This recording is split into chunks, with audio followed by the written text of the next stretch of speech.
Up here.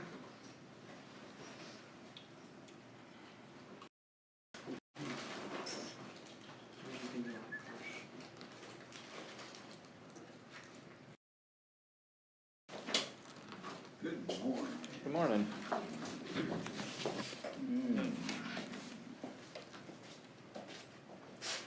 Very good.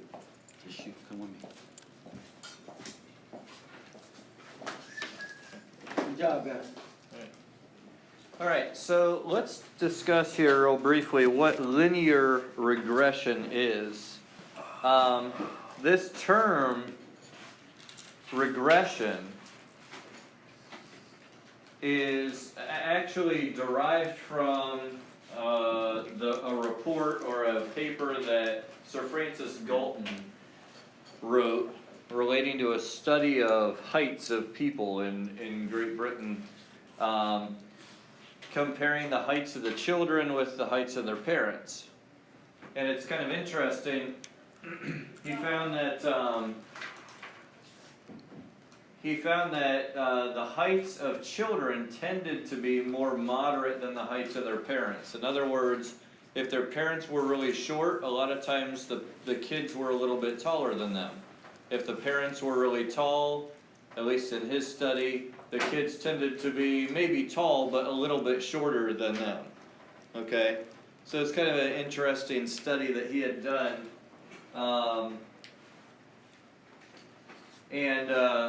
Now, whether or not this is true, with the research we have today, I don't know, but that's what he had. And this idea of moderate, he called this a regression to the mean. Regression means like falling back. If you regress, you've fallen back below where you were, okay? Or less, maybe not below, but less exceptional than you were. So his paper was called Regression Towards Mediocrity in Hereditary Stature, okay? In other words, falling back towards a mean, mediocrity, just averageness, in hereditary stature. Stature is just another word for height, okay? So this is where this term came from, and he kind of used a process similar to what we're doing here, obviously not with the technology, but he followed a process similar to this in his study. So that's where the term comes from. You might wonder why they call it linear regression. Another thing that you need to understand is that there are different types of regression, okay? Linear regression is modeling data that follows a generally linear pattern. All right, we've looked at this already with our correlation coefficient, where you saw a scatter plot and it was somewhat linear, okay? What we're going to try to do is actually model that line, okay? That's where the regression comes in. Now, not all data follows a linear pattern. You may have one that's an exponential. You may have one that is parabolic or whatnot. And you can take data and you can fit it to a parabola, or you can fit it to an exponential graph. There are other things as well, and we'll look at one of these later, where you have data that's not linear, but let's say one of your variables is growing exponentially. You could then use a logarithm to linearize that data, okay? And then you could do the regression with not the original data, but the logarithm of the data, okay? And we'll see an example of that a while later, okay? Let's talk about, first of all, just approximating linear regression. This is not a super useful thing, but it'll kind of get you an idea of how this works. Okay? One of the things that we have is a mean point. A mean point. You can use this point and draw a line with approximately the same number of points above it as there are below it. Okay? And this is what's known as a line of best fit by eye. So just as an example, we have this data, we have certain masses put on this spring, and then we measure how long the spring is when it's stretched by that mass. All right, so we have this data here, okay? If we find the mean of all the lengths, all the x coordinates, we get 125 grams, okay? If we find the mean of all of the lengths of the springs, the y coordinate, we get 23.15 centimeters. Okay? So here's a scatter plot of the data, but if we were to plot that point, 125, 23.15, that would be somewhere, around here. Okay, here's 125.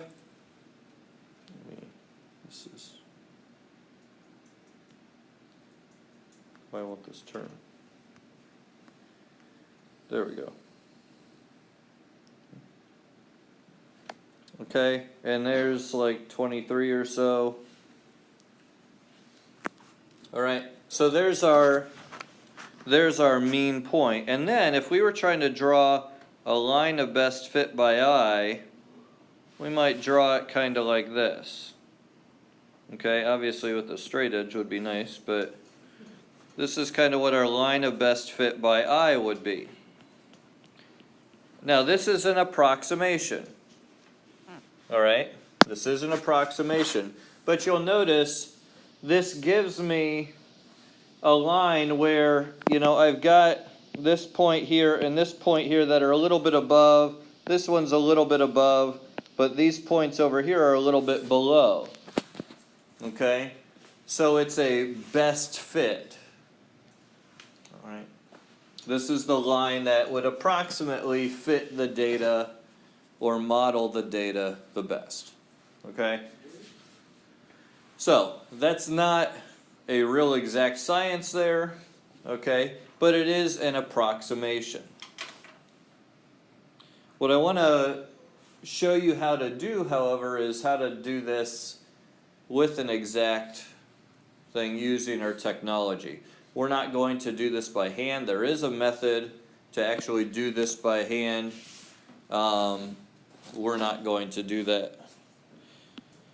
But we have the least squares regression line, okay? Now, before we get into actually where the technology is, the least squares regression line, you'll see here's a line of best fit over on the right.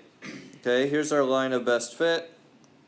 And then you have these different data points, okay? And it's kind of like, what we want to do is we want to minimize our variance here. Okay, because if you look at it, notice the points, they're looking at these distances. Okay? And the least squares regression, some of those distances are below, so they would have been like negative, and some are above, so we square those distances to make them all positive, and it is similar to how we're finding variance, okay? But what we're trying to do is we're trying to find the line that will minimize any difference in the distances here, okay? So we call this the least squares regression line, all right? The sum of the squares of the distances from each point to the line is at a minimum. So, do any of you have a TI Inspire? Okay, all right. So you guys will have to follow kind of a little bit different of a process here than what I'm going to show. Okay, but on the TI-84, the first step for this is the same as what we've been doing. You're going to go to Stat Edit and enter your data into your two lists. Okay, we don't have any data yet, but we'll show you here in a second. Okay, you're going to enter your data in your two lists, and then you hit Stat and Calculate. All right, so Stat and then go to the Calc menu inside the Stats, and you'll see here linear regression y equals ax plus b. Okay? you'll see this in the list there. I think it's what, number 5? 4. Number 4, okay. So you'll use that, and then you'll put in list 1 for the first, your x's, list 2 for your y's, hit enter, enter, and it should show you all 4 of these, okay? If it does not, we need to turn our diagnostics on, and I'll show you how to do that in a minute, okay? Now, you guys with the Nspires, you have it a little bit easier, okay? You're going to put all your data in 2 of the columns of your spreadsheet, all right? And then go to, go out of those columns, go to the next column over, and if you hit your menu, statistics, and then stat calculations, you'll see linear regression mx plus b, okay? And you'll notice it's giving you the same stuff, mb, r squared, and r. Here, they're getting ab, r squared, and r. Okay? You go to menu, statistics, and what? Menu, statistics, stat calculations. And then linear regression mx plus b is one of those. Okay? So that's what we would use. So let's actually do with one of these. Okay? Here we have a traffic study that they're doing to see if speed cameras have an impact on road safety. So data was collected from several cities. The number of speed cameras in operation was recorded for each city, as well as the number of accidents over a 7-day period. Okay? So what is the thought here? What are they trying to, or what would they guess would be the case? That the more speed cameras present, the less accidents will happen. Okay, that's what you would guess probably, alright? So what kind of a correlation would that be? Negative. A negative. We're looking to see if there's some kind of a negative correlation. Now, I already did part A here, okay? I already did part A. You'll notice here, here's our scatter plot. Does it appear that there is a negative correlation? Yeah, Yes. a little bit of one, okay? If we were to just kind of guess at a line of best fit, you know, we'd have something like that. It's going downhill, all right? So there's our scatter plot, but let's actually calculate R, all right? And we're going to do it this time with our technology. So if you're on the video, it pauses it while I show on the calculator, but you can refer to other resources to do this, okay? So let's, here. All right, so, actually, you know what? Hang on a sec. Let's do this. Add a new video. Ho ho. Okay.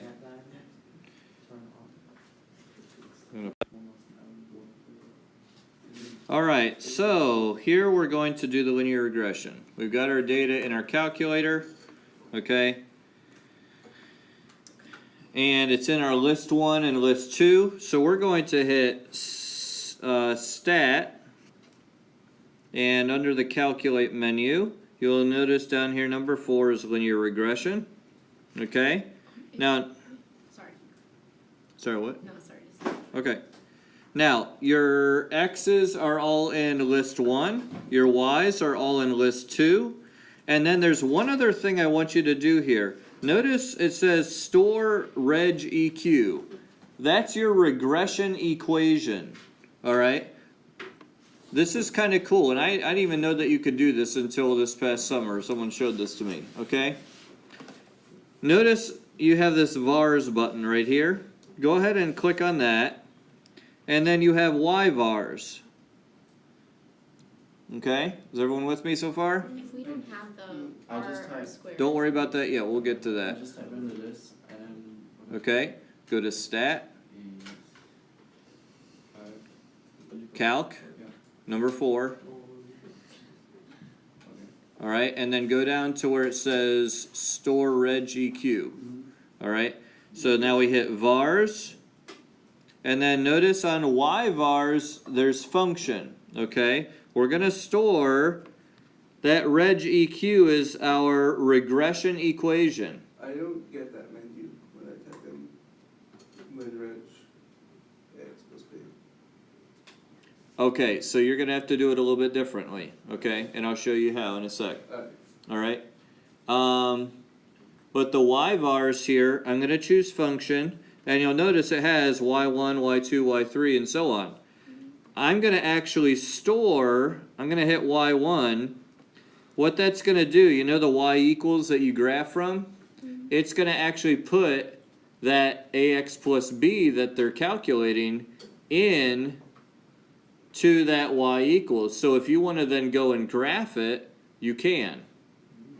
Okay? Where do we put it into? You just press enter. The function? You just hit enter. And enter again. Okay. Okay? Where were I now? True. Alright, so now hit enter. And you'll notice here, it's got y equals ax plus b. A is, notice the slope of your linear regression equation. 52.037, so on. B, that's the y-intercept. And then you have r squared. And then r is a negative 0.878. For some reason, I don't have R squared and R. Okay, so if you do not have r squared and r, you need to activate the diagnostics, okay? And we'll also show you how to do that storing thing here. All right, notice down here above the 0 it says catalog. All right, hit second catalog. This is a catalog of every function that's built into your calculator. So if you scroll down to the D's, we want to turn the diagnostics on. For some reason, the TI-83 thought it would be a good idea to have them turned off by default. Okay, you need to know how to do this, partly because when you get put in press to test mode for the exam, it turns it on, or it turns it off again, okay? The test mode? So notice here, don't worry about that right now. You have a diagnostic on, so hit enter. And then hit enter again, and it'll say done. Mine says error Yeah, syntax. mine says error syntax as well. So did you have something else? Oh, yeah, it's something else. Yeah, you had something else on the line. Hit second entry and delete whatever else was on the line. Okay. Entries above enter. And then type in YouTube. There you go. Did you do that one? Okay? Yeah. So now, if you run that again, it should work. Okay? Which So one? just put all the things catalog. in this one. Hang on. Diagnostic. Work's done. Okay? Should we always put the Y1 into the EQ or whatever? That I would, just for, in case you need it. Okay? You're not always going to use it, but in case you need it, it's helpful to do that. Now, here's the deal. Some of you with the TI-83, you're not getting that L1. Or the opportunity to put in the Y1. Okay? So here's what you'll need to do. I have to scroll down to it. Just so mine will show up like yours does.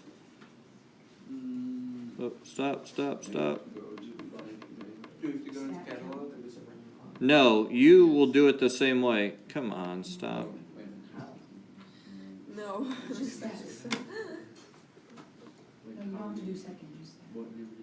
You know what? Here, can I have your calculator? I was scrolling down and now it's stuck scrolling down the whole way. Okay, so when you do this on yours, okay, anyone with an 83, make sure you're paying attention to this. You do your linear regression, and it gives you this as opposed to giving you the nice little menus. This is not how it is on the Inspire, I'm just saying, Brian and I like. Yeah. booths, so- Okay? You guys are set. You're fine. but All right. we're not. But here, if you want to store your regression equation, or you want to use different lists other than list 1, list 2, you'll list those parameters after this.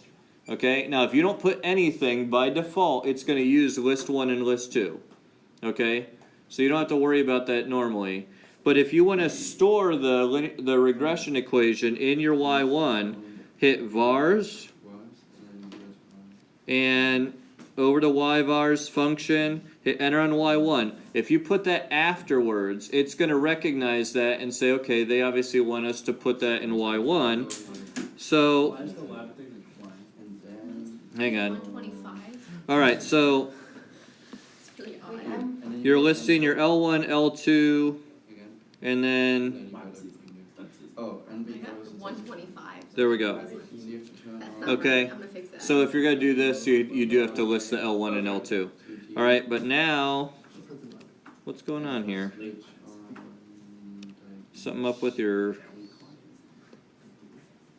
No, there's the list of 3. Maybe that's Is there a why. number there still at the top? oh, And then it's also gonna You show have- the- hey, did you guys see that error? Yeah. There's a dimension mismatch. That's because to do regression, you have to have exactly the same number. Is there like a big number at the very top of list 2? And then Um, so. 87.4. Yeah, that was left over from a previous list. Try to- Oh, there we go. I didn't delete that one. Okay, let's try that now. Ah, there we go. Confusing. Okay, it's not that confusing. Once you get your calculator set up, you get the hang of it. The one on the right. All right. is It's the on one. So your phone, now- it's just like- Yeah, I don't know what this is doing. I think I need to just. Like the calculator. It goes like for the second time, yeah. No one noticed what I said. There we go. Okay, let's quit that. All right, so here, now notice when I hit y equals, look at what's up here in y1. It's stored that regression equation, and check this out. If I go to plot, let's say I had already done a stat plot to scatter plot my data with L1 and L2. Now, if I look at this, I want my x min to be 0. What's the highest x goes? 28. So let's make it 0 to 30. And my y, let's make that go from 0 to 50. No, Okay. No, not 50. Oh, then you- Because there's 54, 52, so. Oh, there's a 52. Yeah, thanks. Good eye. All right. So now if I hit graph, there's my scatter plot, but also since I saved my regression equation, There's a lot. How do you do graph? it shows that. Okay? How do you do scatter plot? The scatter plot, if you hit, notice above the y equals. All right, it says stat plot. So if you hit second, y equals, you can set that. Now, if you don't want it to show up anymore, see how plot, listen please. You see how plot is highlighted here? Just go up there and hit enter, and that will unhighlight it. Okay? And then when you graph it, it's only going to give you the y1, y2, whatever. Okay? If we go to the Hit y equals, go up to plot 1, and just hit enter to highlight it. Okay, and if you've got your stuff in y1, y2, it'll automatically give you that. Yeah, Brian? How do you do the bars Y1 on the Inspire?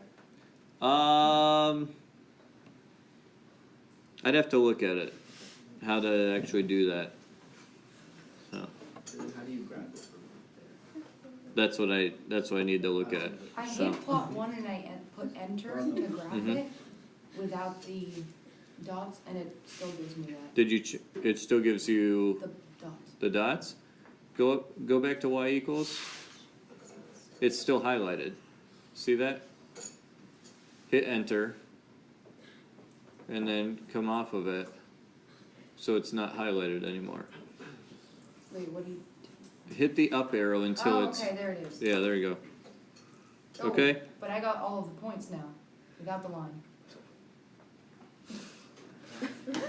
So, Well, hang on, okay, so at this point, let's kind of answer some of these questions here. what did you guys get for R with the calculator? Wait, Negative .878. Negative 878. All right, so it says describe the relationship between the number of speed cameras and the number of car accidents. Oh, again, the one Do we have an R assistance. table? What? So it's, wait. Just- No, we have to know like the What the N F, is? yeah. The region of The D. projection. You guys are overcomplicating this. We're just Yeah. The describing. number of speed cameras reduces the number of accidents. Okay, the more speed cameras we have, the number of accidents tends to go down. Okay? Now, don't say- Rejecting or accepting hypotheses. Yeah. Yeah. Now, don't say, well, we're just describing at this point. We're not doing a full hypothesis test, okay? We're smart. So, but just make sure that when you describe something like this, you're not stating a cause and effect, all right? It's not that the speed cameras are causing a decrease in accidents, but there tends to be a relationship here. It probably has an influence on the situation, okay? And it's a, relatively strong correlation here. Negative correlation, okay? Now, we don't need the mean point, we have the line of best fit, okay? What is the equation of the line of best fit according to the linear regression you just did? Negative 196 times x plus 52. Okay, negative y equals negative what? 1.06 Plus 52, okay, was there a decimal after that? 0.04, so 54.0 or 52.0 would be 3 sig figs. So, okay, so if I were to graph this, here's approximately 52. You have a slope of negative 1.06, okay? Which I don't know how you would actually graph that accurately by hand, but anyways. Okay, so there's our line of best fit, not by eye, but using our technology, okay? Now, let's actually look at this and make some inferences about the equation, all right? What does that 52 tell us?